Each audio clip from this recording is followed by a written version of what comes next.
Good morning, I'm Harley Schlanger from the LaRouche Organization with your daily video update for August 29th, 2023. Today I'm going to take up the topic of the real cost of war. We've seen efforts underway repeatedly to try to get a negotiated settlement to NATO's war against Russia and Ukraine. And repeatedly, NATO has pressured the Zelensky regime to continue the war. And as a result, we have the cost in terms of human casualties of both Russians and Ukrainians skyrocketing with no end in sight. There's an effort, a renewed effort from the Vatican, effort from Brazil, from India, from China, from the BRICS countries, from Africa. But the Ukrainians are insisting, under pressure from NATO, to continue the war until all the territory is taken back. And it's not going to happen in the war. A negotiated settlement is crucial. But let's take a look then beyond the human casualties immediately in the fighting at some of the collateral damage in the war. And today I'm going to focus on the case of Germany. What is Germany getting for its whole commitment to continue the war, to send more weapons, to spend more money? To continue to side with NATO against Russia? Is it possible that German leaders truly believe that unless the Russians are defeated in Ukraine, Putin is on his way to Berlin? Is that possible, that they're that crazy? No, it's nonsense. The reality is that Germany and Russia are natural allies and have been in history. As a result, they've been natural targets, both of them, targeted by the British Empire. And it's not just a question of Russian oil and gas that goes to Germany, but raw materials. It's the technological and scientific cooperation, which goes back to the relationship between Gottfried Wilhelm Leibniz and Tsar Peter the Great.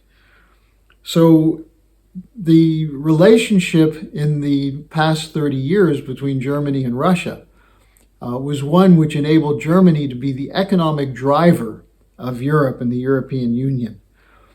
But that's why there's always been a targeting by the British geopoliticians of that relationship. This goes back to the 19th century, the so-called Great Game, where the British defended their empire by fighting against the Russians in Afghanistan. There was the Crimean War. There were battles over the control of the Khyber Pass to keep the Russians from moving into India. And many Russians and Brits died in those fights. There was the turn of the century to 1900, 1904, the adoption of Halford Mackinder's idea of geopolitics, of the importance of keeping a separation between Central Europe and Western Europe with Eurasia. The idea that the Eurasian landmass had to be separated politically, economically, and so on from Western Europe. And this was what this was an attack on in particular was the Trans-Siberian Railroad. But it had very profound implications on the history of the 20th century. The idea of preventing this Russian-German alliance was what was behind the funding by the British of Japan for the Russo-Japanese War in 1904 and 1905, which nearly toppled the Tsar at that time. Bismarck, when he had been Chancellor, recognized the absolute importance of relations between Germany and Russia. But once he was forced out, you ended up with the British convincing the Germans in 1907 that they had to join the Entente Cordiale with Britain and France against Russia. And that cemented the basis for World War I. The Versailles Treaty after the war continued the idea of splitting Germany and Russia. There was an effort called Rapallo, the Rapallo Treaty, by the Soviets and by Rathenau, the German foreign minister, to form an alliance to stop the Allies from starving Germany and isolating and starving the Soviet Union. That ended fairly quickly with the assassination of Rathenau and the emergence of a left-right counter-gang fight inside Germany. This led then directly to the coming to power of Hitler in 1933 with full support of leading activists of the City of London and the British Empire, led by Montague Norman, the chairman of the Bank of England, in alliance with American globalists at the time, the Harrimans and Prescott Bush, the father of George H.W. Bush and the grandfather of George W. Bush. Their bank, the Harriman-Bush Bank, funded the Nazis leading into World War II and continuing into World War II. It was also the case that the British role with Hitler included the Duke and Duchess of Windsor, who became King Edward VIII in January 1936, who was openly pro-Hitler and pro-Nazi.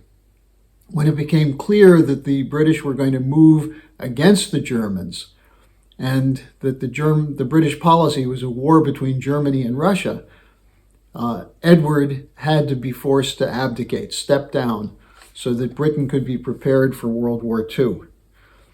After World War II, it was Churchill who pushed the idea of the Iron Curtain to break the Roosevelt-Stalin alliance that led to the defeat of the Nazis. So Germany has been a pawn for many, many years, the whole of the 20th century. The German Ostpolitik policy began to create a change, but in 1989, when there was a great potential for Germany to play a role in developing the former Soviet Union after the fall of communism, what happened? Broken promises. Gorbachev agreed to allow the peaceful reunification of Germany and pull out Russian and Warsaw Pact troops from Germany in return for a promise that there would be no eastward expansion of NATO. That promise was broken. Now, at the same time, Ukraine was seen as a crucial strategic piece to be deployed against Russia. Ukraine, because of its geography, by bringing Ukraine into NATO, which was presented as an option in the early 2000s, was a clear threat to Russia. The idea of having NATO weapons, NATO troops, NATO missiles on the Russian border caused repeated interventions by the Russians and continued promises from the West that Ukraine would not become an enemy of Russia. And yet the coup in 2014, which was orchestrated by the US and the British, with Victoria Nuland and Joe Biden playing key roles in bringing about the collapse of the pro-Russian government of Yanukovych, Ukraine then became the spearhead against Russia. Now, what was the role of Germany in this? Well, Germany continued to benefit from cheap Russian oil and gas. There were growing technology, scientific, and corporate relations between Germany and Russia, as well as Germany and China. And this became the new target. Now, just to make a long story short, think about the effect of sanctions, the anti-Russian sanctions on German business and industry, and then the destruction of the Nord Stream pipelines and the final shutdown of oil and gas from Russia coming into Germany. Germany is now energy starved. Add to that the idiocy of the green policy of the exit from nuclear power. And energy prices are skyrocketing in Germany. The green policies and the regulations from the Greens are hampering all areas of industry. And Germany is undergoing a rapid deindustrialization with the collapse of auto, collapse of machine tool, collapse of the construction sector. Now that the high price of energy is especially having an effect on the chemical industry. On September 27th, there'll be a summit of chemical corporation executives with Chancellor Scholz. Who knows whether they'll stand up to the pressure of being called Putin agents if they call for an end to the war. And then on top of that, you have the Inflation Restriction Act of the United States, which is luring German businesses to come to the United States. Add one other factor, the commitment to the break with China of the European Union and especially pressure from the United States. German industry is losing markets in Russia, has lost markets in Russia. It now would lose markets in China. So, and what's replacing it? Expensive liquefied natural gas from the United States. So how is Germany benefiting from this war? Well, it's not. In fact, it's headed toward a catastrophic period of economic chaos, which will lead to political chaos. Will the German people allow themselves to be taken down again as they were in World War I and World War II? Well, there is the BRICS option. And this is why there's such hostility to the emergence of the BRICS as an economic development factor in the world. The BRICS option represents the end of geopolitics. It's a commitment to mutual cooperation for benefit of all parties against geopolitics and against neoliberal economics. So the question is, will the Germans, and by extension the Americans, take the potential to break out of this war and austerity policy of the globalists, of the bankers of London and Wall Street, the Federal Reserve, the central banks, the private banks, the insurance companies, the corporate cartels? Will the governments, or can the governments, be forced by the people to change the policy? And that's what the Schiller Institute is involved in fighting for. That's what our mobilization is. And I'd urge you to use the link at the bottom of the description page to register for our September 9th conference titled, "Let us join hands with the global South, with the global majority, to create a new chapter in world history." It's up to you. It's up to the people. Don't depend on Biden or DeSantis or Kamala Harris or Donald Trump to do it.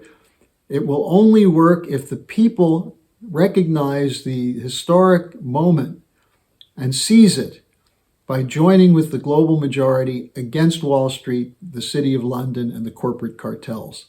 So thanks for joining me today. I'll be back again tomorrow.